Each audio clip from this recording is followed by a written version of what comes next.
guys, and welcome to today's video. Today I'm coming again with a fashion related video, and it's going to be an unboxing slash first impression video, as you can tell from the title.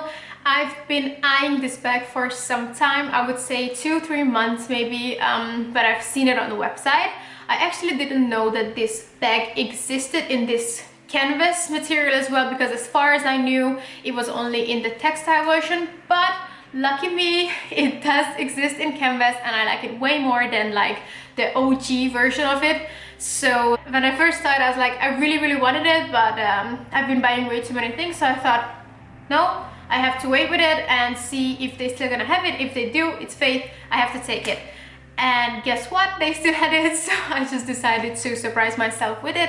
The bag I'm talking about is the vintage Gucci Fanny pack. I think it is so cool, and it's so Sex in the City vibes for me, because Carrie used to walk around with this, and if I'm correct, she was wearing the more like the textile version of it, the one I mentioned before. But as you might can tell, it has the canvas material just like the Gucci Dionysus I have up there. Wait, I'm just gonna bring it here. So this one here is obviously not a vintage version, but it has the same canvas, the same material. Color wise, of course, the vintage one is more brown. You can see it's more used, but it doesn't bother me whatsoever. I don't think I will even try to clean it, because I think it gives like a cool vintage vibe to it. And I think it's pretty rare to find these ones, because I'm usually buying vintage bags on Vestiaire Collective, and I haven't really seen anything like this before. As I said, I've only seen the textile version, and that's not really my vibe. I think that's too retro for me. I have a vintage Prada in that textile material, and I literally never wear it because not really my style, and that was a failed buy. So I'm very happy that I found this. As you can tell, it has two front pockets. One with this shape kind of thing. It's a pretty small pocket. Both of them have more or less, yeah, they have the same size. The only difference is it starts a bit more down, but it doesn't make much difference. And the other one is with a zipper. The zipper works perfectly. You can pack your things here. I have an iPhone 8 Plus, and it doesn't really fit. I can just try to show you, but I actually only tried it with the smaller pocket, so maybe. Let's see. Okay, I could actually squeeze it in here, but as you can see, it goes all the way up here. And since it's vintage and it has some flaws, I'll show you. I'd rather not like tear it too much, so I don't think I'm gonna keep my phone in here. It's also a bit difficult to get it in and out. Previously, I used this pocket for my phone. As you can tell, the zipper handle is missing, but even though I have extremely long nails, I managed to zip it in and out.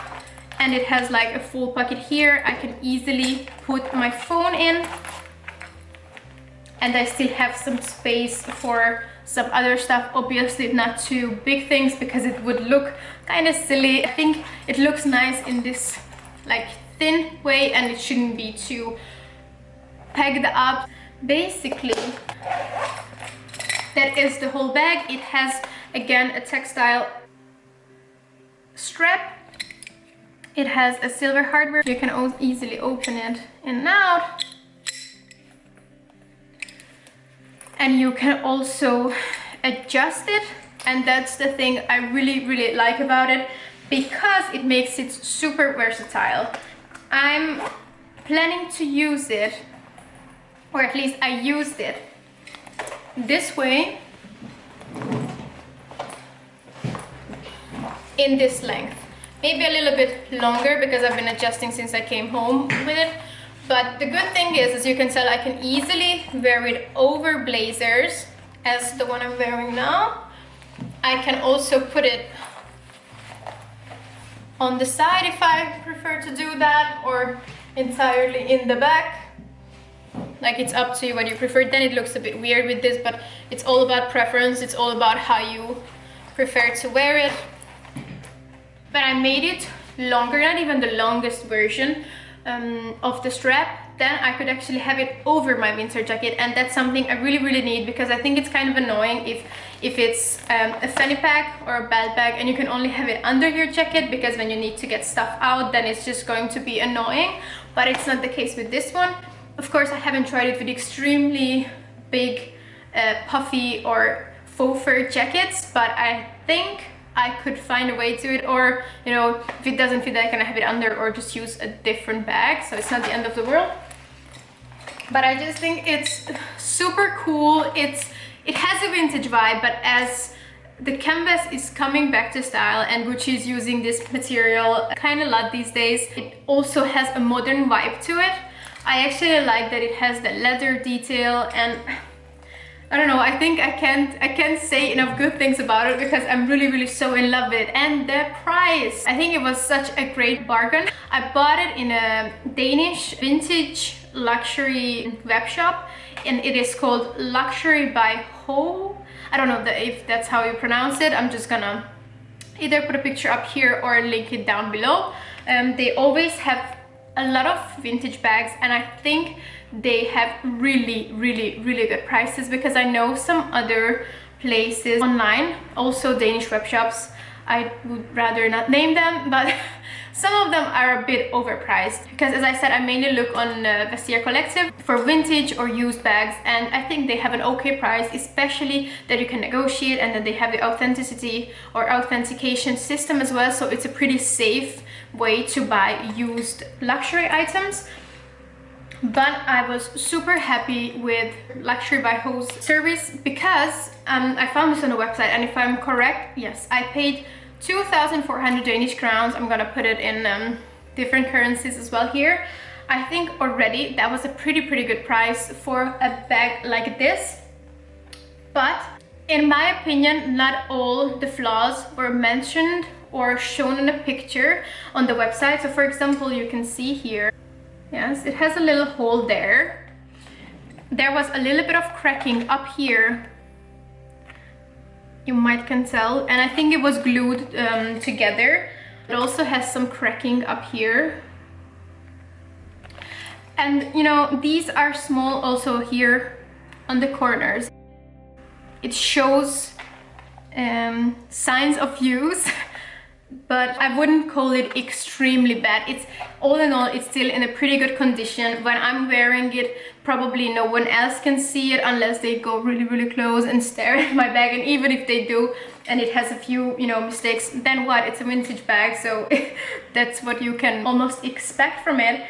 But besides that, I think it's in a really pristine condition, and I really love it. But anyway, when I realized that it has these extra flaws, I wrote to them on Instagram and I mentioned that I found these mistakes, and I told them that these were not mentioned or shown on the website, and I don't know what to do because I really like the model, but I think the price probably should be adjusted, because that's how it is in Vestiaire Collective. When you get something and it's not on the exact same condition as the seller told you or showed you, then you get some kind of compensation, and or they adjust the price accordingly to the status of the bag. And he or she, I don't know, I think it's a he who I talked to, was super nice, and he said he is going to compensate me with the 300 crowns if I decide to keep the bag, and if I decide not to keep the bag, then he's just gonna fill out the return form for me. So I think it was 10 out of 10 customer service, and we agreed that I'll get the compensation. So basically I paid 2,100 Danish crowns for this bag.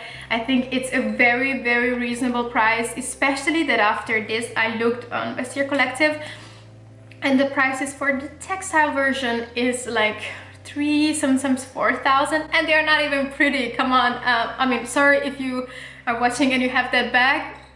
It is pretty, it's just not my style.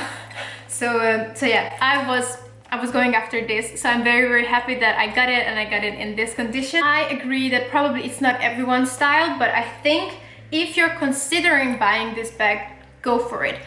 As you can tell, and I think it's pretty obvious, it cannot have a lot in it, but many people have small bags, a lot of small bags that simply cannot hold a lot. I have a lot of bags that are basically just for decoration, a part of my outfit, and this is also something. Obviously, you're not gonna buy this as a working bag, but having a fanny pack or a belt bag or a crossover bag where you don't need to use your hands means that you can have this as a decoration and still carry something else. You can carry your travel bag, your weekend bag, your working bag, but still can have enough. It can have my lipstick, lip balm, my key holder, what else? my card holder, I don't know if I said that, and it can have my phone, and if I need anything else extra, something small, it can have it as well. It's enough for an everyday run around bag, especially if you just want something that spices up your outfit. So that was my purchase I wanted to share with you, and I think I'm gonna just clip in some other ways of wearing it.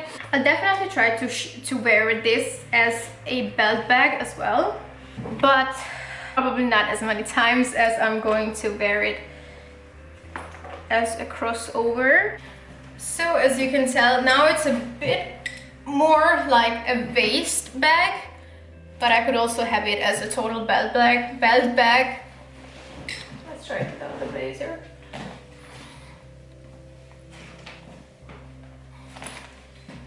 I could also have it on the side.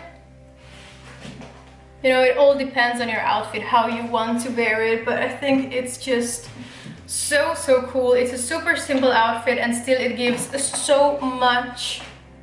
And again, it looks cool on a sweater as well. Now it's on a pretty tight way of wearing it. I can also have it in this like super loose way. You can see now it's not pulling my sweater that much because it has a lot of space. And I was also thinking that if I'm in that mood, I could have it, you know, either this way or...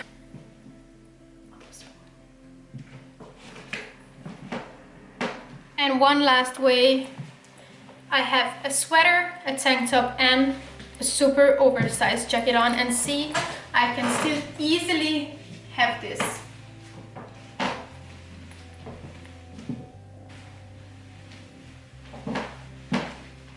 And if this is the style you want to go after, you can also have it as like high waist belt bag. It's on almost the shortest. It still could be a bit more tight. And then it goes all the way here.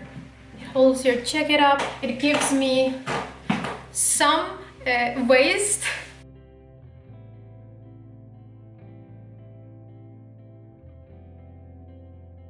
So that was it for today. I know it wasn't the longest video ever. I just wanted to show you my new baby. And if you're just as big bag fan as I am, then I hope you enjoyed this video. I hope it gives you some kind of, you know, idea what kind of vintage bags to look for.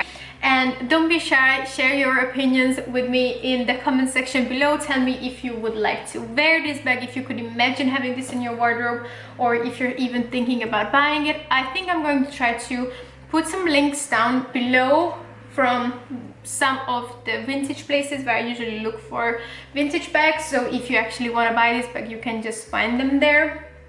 And yeah. Thank you for watching. If you like this video, please give a thumbs up and subscribe if you want to see more vintage finds or just me talking about fashion, lifestyle, beauty, and everything in general. So yes, thank you for watching again, and see you at my next video.